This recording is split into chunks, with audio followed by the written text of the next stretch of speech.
দর্শক আপনাদেরকে জানানোর চেষ্টা করি যে ক্লাবে আসলে যে মামলাটি করা হয়েছিল পরিমণির বিরুদ্ধে, সেই মামলায় আসলে তিনি আত্মসমর্পণ করতে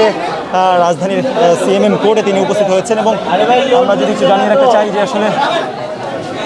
পরিমণি আসলে তিনি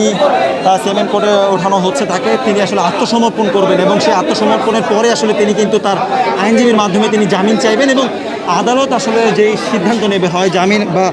তাকে আসলে সেই মামলায় আসলে কারাদণ্ড যদি দেয় বা কোনো শাস্তি দিয়ে থাকে সেটা কিন্তু আসলে আদালত দেবে। তবে তিনি কিন্তু আসলে এখন সিএমএম কোর্টে উপস্থিত হয়েছেন, তিনি আত্মসমর্পণ করছেন। দর্শক আরেকটি বিষয় যদি জানিয়ে রাখতে চাই যে আসলে যেই বোট ক্লাবের যে মামলা, সেই মামলার যে ঘটনাটি বলতে চাই ঠিক সেটি হচ্ছে পরিমণি এবং তার যে আসলে তার সহকর্মী এবং সহ যারা আসলে ছিলেন তারা কিন্তু আসলে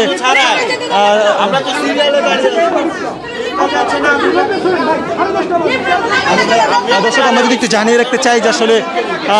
সেই ঘটনাটি বর্ণনা করতে চাই যে আসলে বোট ক্লাবে পরিমণি এবং তার যে অন্যান্য যারা কর্মী ছিলেন বা অন্যান্য সহযোগী যারা ছিলেন তারা কিন্তু আসলে সেখানে গিয়েছিলেন এবং তারা মদ্যপান করার পরে কিন্তু আসলে তারা কিছু মদ আসলে তারা নিয়ে যেতে চেয়েছিলেন এবং টাকা ছাড়া, ঠিক তারপরেই কিন্তু আসলে সেখানে আসলে পরিমণি এবং সেই বোট ক্লাবের যার মালিক রয়েছেন নাসির, তারা সহ কিন্তু আসলে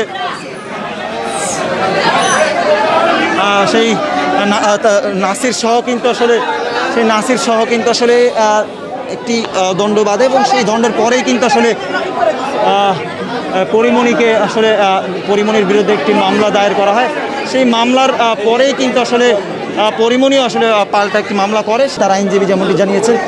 তিনি আজকে সেই মামলায় আসলে তিনি আত্মসমর্পণ করবেন এবং আত্মসমর্পণ করে কিন্তু আসলে তিনি তার আইনজীবীর মাধ্যমে তিনি জামিন চাইবেন।